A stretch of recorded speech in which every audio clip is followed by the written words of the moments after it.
तो hello friends, welcome to easy English summary. तो आज की क्लास में हम पढ़ने वाले हैं क्लास 11th का चैप्टर नंबर 7 जिसका नाम है बर्थ बाय एजी क्रॉनिन। तो इस चैप्टर का जो फर्स्ट पार्ट है वो मेरे चैनल पे ऑलरेडी अपलोडेड है। आप लोग चाहें तो उस वीडियो को मेरी डिस्क्रिप्शन से देख सकते हैं। तो बिना टाइम को वेस्ट किए इस सेकेंड पार्ट को स्टार्ट करते हैं। तो लास्ट पार्ट में हमने देखा था कि जो डॉक्टर एंड्रयू है वो वेट कर रहे होते हैं डिलीवरी टाइम के होने का, और जब चैप्टर का एंड होने वाला होता है तो डिलीवरी टाइम हो जाता है। तो जो नर्स होती है, मिडवाइफ, वो आवाज़ लगाती है कि डॉक्टर ये टाइम हो चुका है बर्थ का, ये टाइम हो चुका है डिलीवरी का। और ये जो टाइम 3:30 बजे थे। फिर जो डॉक्टर हैं वो नर्स के साथ रूम में जाते हैं और फिर जो ऑपरेशन है उसे स्टार्ट करते हैं। ये जो ऑपरेशन है ये 1 घंटे तक चलता है और 1 घंटे की मेहनत के बाद जो बेबी है वो इस दुनिया में आ जाता है। तो इसके बाद जो डॉक्टर हैं वो देखते हैं कि जो बेबी है वो बिल्कुल भी हिल डुल नहीं रहा होता, वो बिल्कुल ही स्टिल होता है, वो कोई भी मूवमेंट नहीं कर रहा होता। तो डॉक्टर को ऐसा लगता है कि जो बेबी है वो शायद डेड है।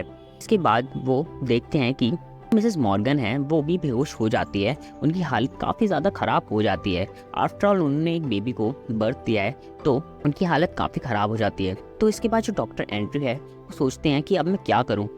तो डॉक्टर फटाफट से एक इंजेक्शन मिडवाइफ से मंगाते हैं और वो इंजेक्शन मिसेस मॉर्गन को लगा देते हैं। उसके बाद वो कुछ ड्रिप्स लगाते हैं और फिर जो मिसेस मॉर्गन है वो धीरे धीरे रिकवर करना स्टार्ट कर देती है। इसके बाद जो डॉक्टर हैं वो अपने स्लीव्स को ऊपर करते हैं, मिडवाइफ को कहते हैं कि जो बेबी बेड के नीचे न्यूज़पेपर्स के साथ रखा हुआ है उसे फटाफट से यहाँ पर लेकर आओ। इसके बाद वो देखते हैं कि जो बेबी है उसकी स्किन पूरी तरीके से वाइट हो जाती है। वो बेबी भी इतना ज़्यादा सॉफ्ट हो जाता है कि लगता है उसके अंदर बोन्स हैं ही नहीं। फिर इसके बाद उन्हें इस बात का एहसास होता है कि इस बेबी को और कुछ नहीं हुआ, इसे एस्फीसिया हुआ है। एस्फीसिया जो होता है इसमें ब्लड में ऑक्सीजन लेवल जो है वो काफ़ी ज़्यादा बढ़ जाता है। इसके बाद जो डॉक्टर हैं वो मिडवाइफ को कहते हैं कि जाओ फटाफट से एक गर्म पानी का बाउल लेकर आओ, एक ठंडे पानी का बाउल लेकर आओ और बेसिन्स भी लेकर आओ।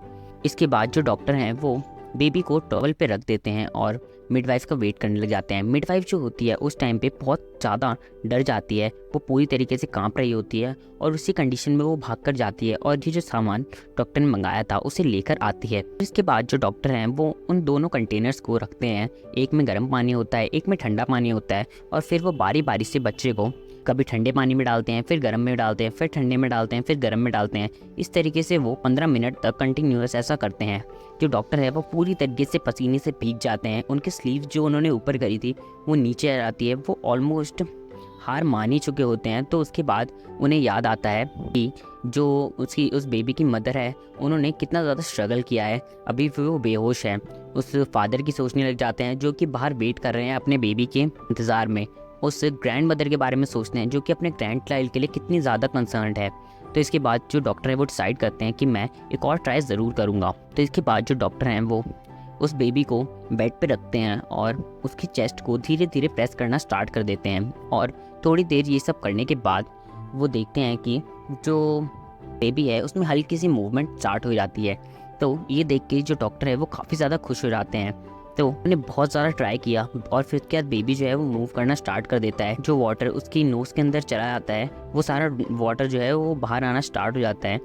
जो उसका वाइट कलर होता है वो धीरे धीरे पिंकिश कलर में चेंज होना स्टार्ट हो जाता है। और फिर उसके बाद जो मिडवाइफ है वो प्रे करने लग जाती है गॉड से, ए गॉड आपने इस बेबी को बचा लिया। फिर इसके बाद जो एंड्रयू है वो काफ़ी थक जाते हैं, लेकिन वो बेबी पूरी तरीके से ठीक हो जाता है। और फिर एंड्रयू नीचे जाते हैं पानी पीने के लिए। पानी पीने के बाद जो एंड्रयू है वो बाहर जाते हैं जॉय मॉर्गन से मिलने के लिए और उन्हें गुड न्यूज़ देने के लिए। उन्होंने बताया कि आपका जो बेबी है वो इस दुनिया में आ चुका है और आप अब चाहिए और अपनी उस फैमिली के साथ एंजॉय कीजिए। जो एंड्रयू है वो देखते हैं कि जो ये टाइम था ये सुबह के ऑलमोस्ट 5 बज गए थे और सुबह हो चुकी थी। लोग जो हैं वो अपने घरों से निकल गए थे, कोई वॉक कर रहा था, कोई कुछ कर रहा था। तो इसके बाद जो डॉक्टर एंड्रयू है वो सोचते हैं कि क्यों ना अब मैं भी अपने घर चला जाऊं। तो एंड्रयू अपने घर चले जाते हैं और फिर वो रास्ते में गॉड को कहते हैं, हे गॉड आज मैंने एक बहुत अच्छा काम किया है और मुझे इस बात की बहुत ज़्यादा खुशी है। बस ये थी इस चैप्टर की समरी। इस तरीके की और समरी जानने के लिए मेरे चैनल को सब्सक्राइब करें। Thank you.